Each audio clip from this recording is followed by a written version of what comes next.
who are coming off of their match against Loud. We'll be taking questions from both the room and the remote media. Is there anybody in the room that wants to go first? We'll go with Scott. Host Scott Robertson from Esports. Commiserations on your loss, guys, but congratulations on a great year.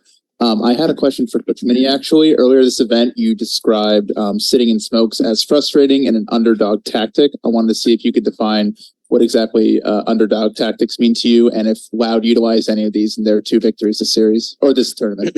No. It was a really specific case that I was talking about, and I think people misread or misunderstood. And it's really hard to give an answer like that in a press conference and not be able to just sliggy show you the radar, you know what I mean? Like, what I meant is that there are times on certain maps where the correct play is to not smoke and sit in it.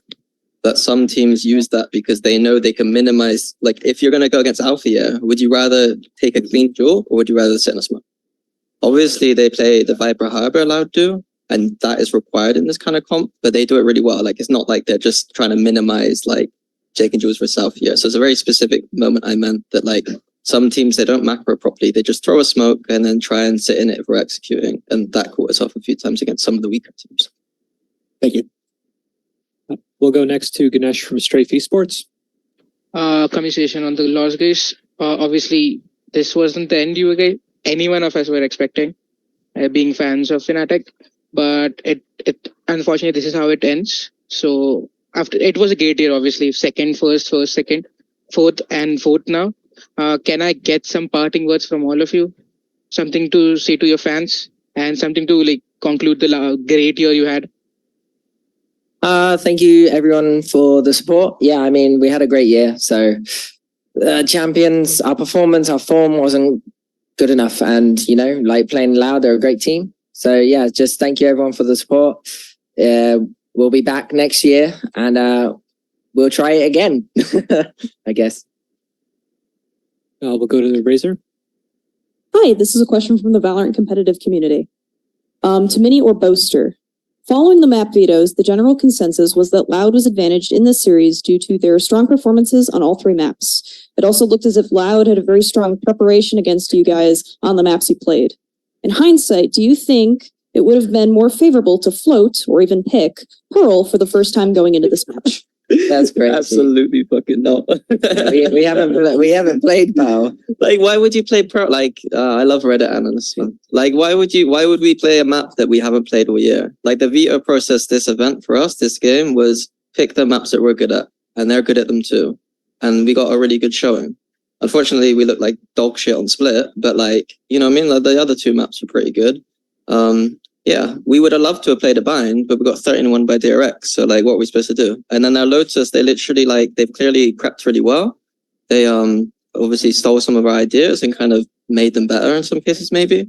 And we just didn't want to go there. So we picked 3 maps that we were good on, and we looked crap on 1, and we made it competitive with the other 2.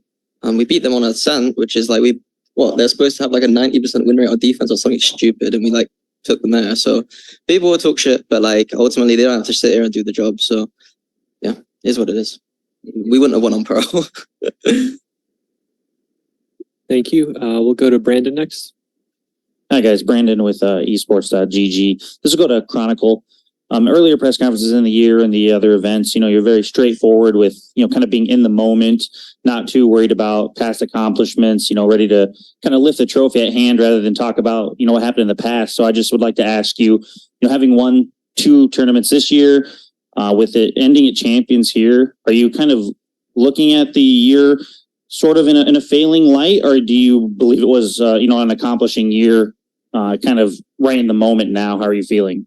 Honestly, of course, because of the tough loss right now, next few weeks or maybe months, you could think, I could do better there, like on champions, of course, or something else. But honestly, like just looking from a perspective, like about the whole year, I think we as a Fnatic, we did like literally the best year that everyone else did. I mean, we won 2 tournaments in a row, but right now no one can achieve it. At least this year anymore. Only Loud can do like 2 champions in a row, and that's maybe greater achievement, but it is what it is. I mean, we'll see how they'll play in the next matches. And I think, like, you know, I will say actually shit happens. Unlikely this tournament wasn't like for us the best, and especially for me, but I'm pretty sure we will come back. Like no chance we will leave it like as it is. Awesome. Thank you. Thank you. We'll go next to Commend. Hi, I have a question for Mini. Loud are the only team who have beaten you guys on the international stage this year, which is crazy. Is there a specific thing about their playstyle that works well against you? Their Haven comp deals with ours extremely well. Like it's designed to beat our comp, I think. Unfortunately we couldn't go to bind or levels because we thought that we would, look shaky there. So we just picked strong maps. As well, I think preparation wise, I think we made some errors this event, the way we did preparation. I don't really want to talk about it too much publicly, but I think privately we need to fix some things on that stuff. Like we're 3-0 down, 4-0 down, like every single map it feels like, because they've got specific ways they're doing their rounds early on, and we're just like kind of winging it a little bit, and it's just not good enough, I guess. Like we have a game plan, but it's like feels like we weren't kind of ready to do some of the parts of it. I don't know. Yeah. Thanks. Thank you. We'll go next to FD News, Facundo Dominguez from the remote media. Go ahead. Hi guys. What a roller coaster has been the 3 maps. In Latin America, Fnatic has one of the biggest fans group of fans outside Europe. Do you have any message for them? I will say first, thank you everyone, because like I didn't expect that we will have that like such support in North America, and I really love all of them. But sadly, we didn't show our good performance. So sorry for that, guys. Thank you. We'll go to Pedro next. Pedro Meroblix, GG.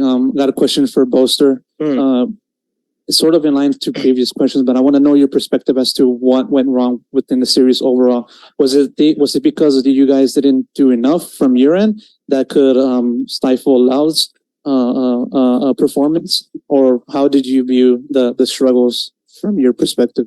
I think first map we've had some problems at times with scrims on defense, and it's something that we were trying to fix. But it's just like I think I don't know. We lost I think 2 or 3 stupid rounds. We weren't playing to what they were doing. It's almost like our anti-strat session like went in through one ear and went out the other sometimes. So yeah, it just like it's like we know what they're doing if you just look at what they're doing, but we weren't reading it for some reason. Ascent, yeah, I mean we won that map. It was, I think, like we changed it up. We copied BBL, watched 2 of their VODs or 3 of their VODs, and then we changed our attack, and I had the Odin, and that was a bit more fun. Defense, still a bit squeaky bum time, but it was okay. Like it wasn't the best defense. I mean, 5 rounds is pretty rubbish, but yeah, it's something to always improve on. We've not been the most consistent on Ascent defense, which is why we don't really play it that much. And then the last one, Haven, had a game plan. Losing a pistol on attack was kind of annoying because it would have been nice to get snowballing straight off the win. But we win the first buy, but then we lose the next one. Yeah, we were just I don't know. I'd have to watch it back, but yeah, it could have been a lot better in my opinion, which is why I'm a bit annoyed. Like I said to the boys after first map, let's actually, if we're going to lose, let's lose on a good score and not on a bad one. But yeah. Thank you. We'll go next. Sorry, can someone say to be quiet in the background? Or I will say it soon. Now they are talking too much now.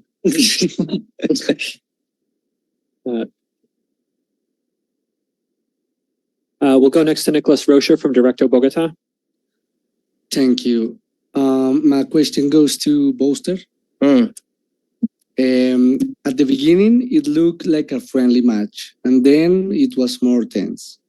Is there more pressure at the beginning or at the end of the match? I'm not really sure. Like this whole event, we've started off slow. Other than like the group stages, we were kind of coming in hot. But I don't know. Since the playoffs, we just came in slow. and I don't really know what the answer is to it. Like, we had a pretty decent pistol win rate in the previous two events, and then going into this one, our pistol win rate was good, but Loud had a better pistol win rate this event, and they definitely came more prepared and with more hunger, obviously off the back of their Tokyo loss. I think that was just the biggest thing for me. It was just like we just needed, I don't know really, like there's lots of psychology behind like esports and like competition and stuff. So I'm not a therapist, so I can't tell you what's going on in the team in terms of like how people are thinking. But yeah, we did start slow every map, so I'm not really sure why. Thank you. Thank you. Razor, do you have one more? All right, I have another question from the Valorant competitive community. Hopefully it's a little more better. Do you feel that map 3 came down to the team's composition difference? As a viewer, it felt like Loud's Harbor Viper was much stronger than the solo controller of Astra that you guys ran. Yeah, I mean, Harbor's broken. Like, we experienced it versus DRX, and we were like, oh my goodness, that champ is broken. I mean, also Furia, bro. Yeah, Furia back in the day. It's just the Viper's just broken.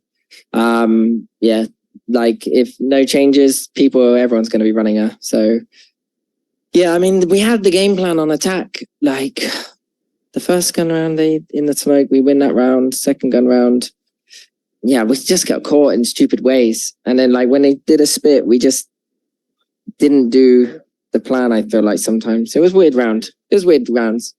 Like, yeah, their comps were much better than us on Haven, but we were like, do we swap comps? But like, what, 1 day scrim, like between the break? Like, we weren't going to swap, put Chronicle on Sky for the extra info to play around it. It just didn't make sense. So we were just like, just believe in it. We tried to make a little game plan on defense, and I think it should have worked in my opinion, but once again, it's just like, you look at it and on paper it's like, this is going to work. And then in reality, like, you don't know what your teammates are going to do when they do stuff on you and stuff. And it's just like, it's difficult. In game, you're like, what the hell is going on? Like, the walls are going up. Harbor It was walls. going fine. We did that round where you over-rotated off A. So we lost that round. And then we lost the round 5v4. Oh yeah, I remember the over-rotate. Oh yeah, the 4v2 that was as well. 2 ecos, and then they rushed you with Viper ult. GG. Yeah, I should have. Oh, why did I not play that? Bro, that's not what review. We'll go to Scott next. Thank you. My question here is for Durka. Obviously, you've seen the jet changes coming this morning, and clearly you've expressed you're not happy with the way Riot's going about it. Can you speak a little bit about some of your frustrations about the way Riot's implementing these changes, what you would have preferred to see going forward? Yeah, basically, I just hate how they kill an agent instead of balancing the other ones and making other ones better too. And a choice in your composition, like now, Jet is going to be probably dead, and it's going to happen the same thing as with Chamber, that some players are just going to get off the scene to tier 2 for like a couple of years, maybe till Jet comes back or Chamber. But yeah, I don't know. I feel like they're going to do those changes not only for Duelist. I mean, they changed Astra now, so I don't know how Buster is going to feel about that. Harbor, mate. Yeah, Harbor. I don't know. I'm waiting for the new agent. Maybe it's going to be cool. But if not, then I might as well play, I don't know, Brimstone like Demon One and just throw same beacons for myself. Thank you. We'll go to Pedro next. Pedro CG again. I got a question for Leo, Alpha Year, either one of you, if you want to answer. I want to know your takeaways as to the year overall, given that you guys have been one of the key contributors to the team's success, both domestically and international. You know, how do you view the year in the way that it's transpired, and also how do you look back at the team's performance in Champions? You know, and like. You go. They probably forgot the question now. Yeah. I was saying to Leo, go, and I forget the question. Can I get again? No problem. How do you feel like this year has been? Like, we start great. I mean, this didn't start great for me, but we start great with team. Like, we did good things on also Masters, but we also start good on Champions, but we didn't have a break time like really good. We didn't spend time with our families, and we didn't have good breaks. That's why we didn't change any comp, because we don't have changed something like this. So yeah, But I'm happy and I'm proud of my team. But you can make sure we will stronger next year. Any comment, Leo? Business. Yeah, business. Business for Leo. That will be what you say. Business as usual. Thank you. We'll go next to Jin from Quang Valorant from Vietnam. Jin? Hello. Hello. Can someone hear me? Yes. I have a question. Everyone can answer my question. You guys finished champion in fourth place, but met EMEA region proud being the most successful team in the region. Would you like to say to the fan who support the team this year? And the second question, do you think PaperX, EG, or Loud can win champion this year? Thank you so much. I've said something to the fans. Leo, you want to say something to the fans? I can say again. No. Alpha. Say them. Thanks for support, guys. Like, I'm happy to we are here. I just want to say thank you for all of them. And can I ask for the second question too? Yeah. Of the three remaining teams, which do you think will win? I think the PRX is gonna win because they are seems like really strong now. The something is like he's playing first time stage, right? Like he have first time stage buff. That's why he's just playing like insane now. Yeah, I'm giving to my vote to PRX. Boaster, we had a similar question come in from the remote media. You failed to go up against your son Forsaken. Any messages for him? I gave him a hug after the win today, so I'm just going to be there in the crowd supporting him. And that's all I got to say. So I copied his crosshair today. He sent it to me last night and we did a death match together. And then, Wait, who sent you the crosshair? Forsaken. I asked for his crosshair. Okay, give it to me because I played bad against Loud. I need it. But yeah, just rooting for him. All the best. And yeah, don't get too pressured. Just close it out this time. I'd say that. Close it out. All right. These will be the final three questions. Pedro, this is your last. Pedro Romero again. Got a question for Boaster. With how the year transpired for you and the team, winning lock-in, winning Masters Tokyo, but then to fall short in Champions, do you feel like the result in Champions offsets what you guys have accomplished throughout this past year? I just think losing sucks, and that's why we compete. We won. I was just saying to the boys out back actually that there's not much difference between the Masters and Champions. It's the same teams that come. It's the same performance. The only thing that's different is like the title name of it, or like the trophy looks kind of cool, or the prize pool. So like essentially it was just timing. We win the first two events. Other teams are super hungry. We're feeling like maybe pressure from obviously wanting to win all three, maybe a bit of burnout because you stay to the end of the event and you go again and you go again. Like everyone maybe gets knocked out first and then has a week break to recuperate. But our break is like, we have to recuperate and we're like, oh, bloody hell, we're going straight back into it. Oh my goodness. Do we change any comps? No, because we have 2 weeks before our tournament starts. So it's like, you can't, Rome wasn't built in a day. I don't know. But yeah, I just think like we had a great year. Like that's why I'm not too upset. I would have liked us to fight harder today, but it is what it is. Thank you. We'll take a question from the room. Hello guys. So you still had a great year. It ends not in a great way, but the question is for Fire and Chronicle. You both expressed a bit of frustration regarding the formats, and Chronicle, especially on Twitter, regarding the 2024 VCT formats.